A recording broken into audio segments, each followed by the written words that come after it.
Halo, Assalamualaikum warahmatullahi wabarakatuh. Kembali lagi di channelku, Bidan Online.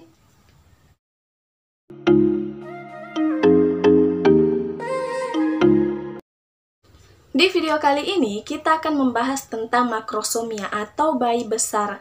Tapi sebelum itu, untuk yang baru datang di channel ini, jangan lupa untuk klik tombol like, klik juga tombol subscribe, dan jangan juga lupa untuk aktifkan ikon notifikasi atau gambar lonceng, karena masih ada banyak hal yang akan saya bahas di video selanjutnya, jadi jangan sampai ketinggalan. Terima kasih.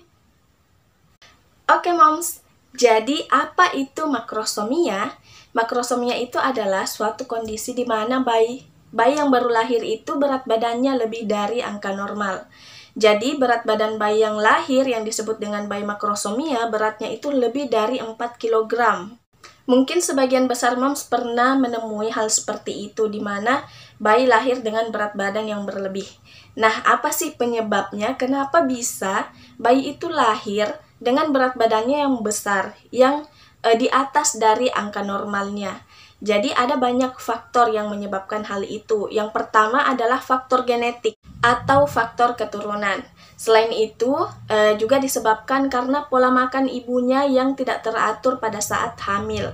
Jadi untuk ibu-ibu kalau misalnya mau janinnya itu lahirnya dengan berat badan yang normal, tidak besar, sebaiknya atur pola makannya. Kemudian makanan yang dikonsumsi itu harus yang bergizi.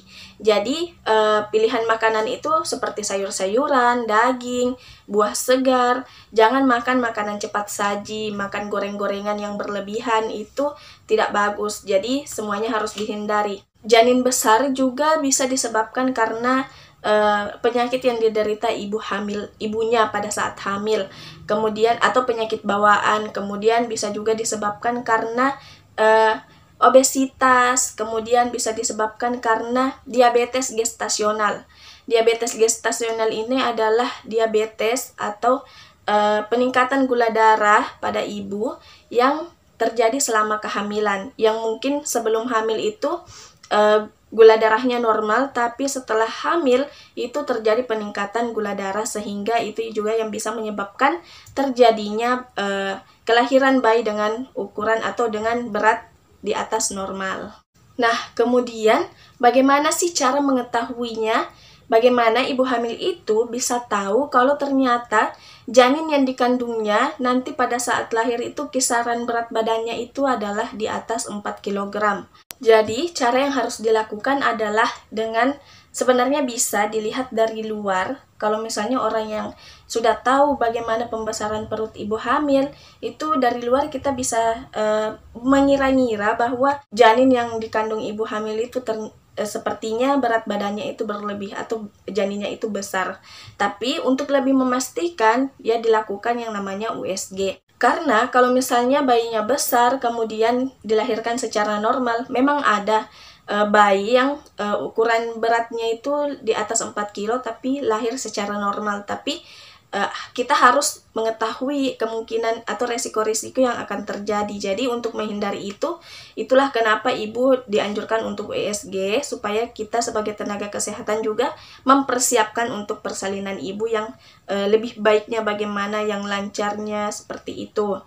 Kemudian kalau misalnya ada moms yang bertanya bahwa apakah bayi makrosomia itu bisa dilahirkan secara normal, jawabannya bisa, tapi ada beberapa komplikasi atau resiko yang kemungkinan akan terjadi. Resiko yang kemungkinan terjadi itu diantaranya yang pertama adalah terjadinya distosia bahu. Jadi distosia bahu itu adalah suatu keadaan di mana kepala bayi itu sudah lahir, tinggal kita mau lahirkan bahunya, tapi karena terjadi distosia bahu, jadi bahunya itu artinya sulit untuk dikeluarkan. Dan ada resiko yang bisa saja terjadi pada bayinya, seperti misalnya patah tulang, kemudian cedera saraf, bahkan bisa membahayakan nyawa bayi. Yang kedua adalah terjadi robekan jalan lahir.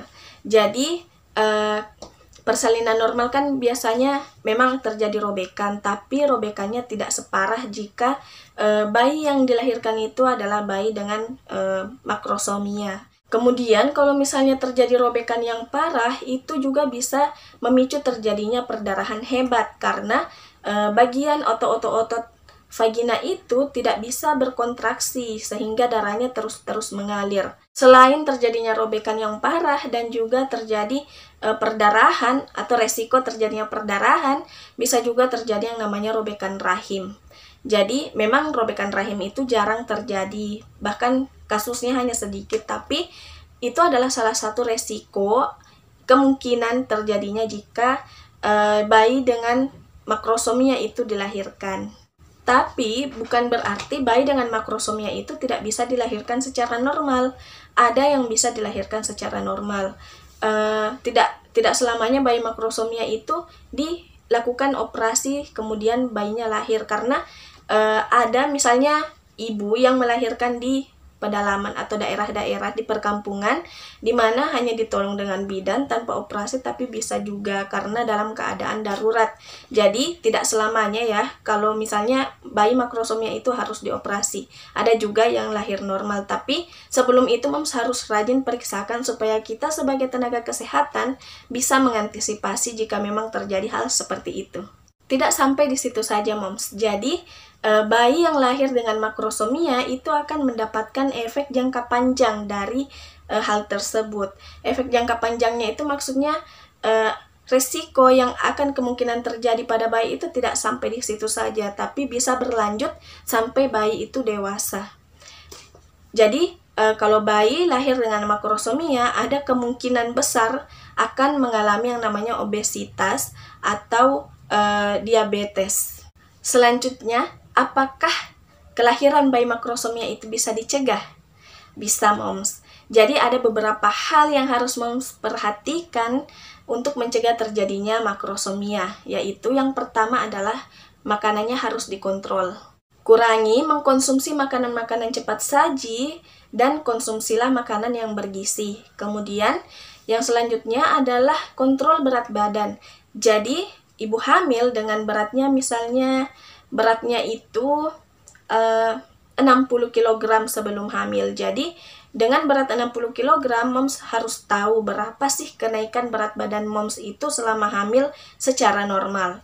Hal ini juga pernah saya bahas di video saya yang judulnya itu cara menghitung berat badan ibu hamil atau berat badan ibu hamil yang normal. Jadi memang semua ibu hamil itu harus mengalami kenaikan berat badan, tapi tidak semua ibu hamil itu harus, misalnya ibu hamil yang satu kenaikan berat badannya itu selama hamil diharuskan 12 kg. Kemudian ibu yang satunya lagi diharuskan 16 kg. Jadi tidak semua ibu hamil itu sama kenaikan berat badan normalnya selama hamil. Semua berbeda-beda tergantung dari berat badan sebelumnya. Dan selanjutnya moms harus aktif bergerak saat hamil. Karena ada juga kan orang yang hamil itu kerjanya hanya tempat tidur, makan, tempat tidur, makan, yang jarang sekali bergerak. Apalagi dengan kondisinya yang mungkin lemas, tidak semangat. Kan ada orang yang ngidami orang itu berbeda-beda.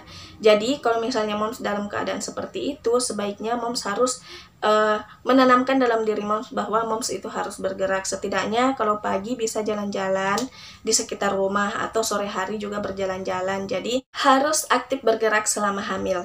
Dan saya juga ingin menyampaikan yang terakhir ini bahwa salah satu tips untuk lancar persalinan, saya sarankan untuk moms semua, kalau misalnya sudah di trimester 3, moms itu harus, misalnya moms datang untuk USG, kemudian hasil USG-nya menunjukkan bahwa berat badan janinnya itu sudah normal, sudah memasuki angka normal, yaitu 2.500 gram sampai dengan 4.000 gram. Jadi anggaplah berat janinnya itu 2.700 lah, atau 2,7 kilo. Dan itu kan sudah termasuk normal. Jadi sebaiknya moms sudah harus jaga makannya, tidak usah moms berlomba-lomba untuk berat janinnya sudah baru 2,7. Jadi harus menekan berat janin lagi supaya janinnya itu lahir dengan beratnya misalnya yang 3, atau di atas 3 kg, itu tidak usah. Sebaiknya yang bagusnya itu kalau misalnya bayinya lahir dengan berat badannya yang normal, seperti tadi yang saya bilang 2,7 misalnya. 2,7 memang lahirnya tidak besar 2,7, tapi setelah lahir nanti baru moms tambah berat badannya dengan rajin memberikan ASI. Jadi moms tidak kesulitan pada saat proses persalinan. Moms tidak resiko terjadinya robekan juga sedikit. Mungkin bisa saja terjadi robekan, tapi robekannya tidak banyak. Jadi mungkin itu saja yang bisa saya sampaikan di video kali ini. Untuk moms yang merasa bahwa video ini bermanfaat, jangan lupa untuk klik tombol like dan share agar banyak orang yang mendapatkan manfaat dari video ini. Terima kasih banyak.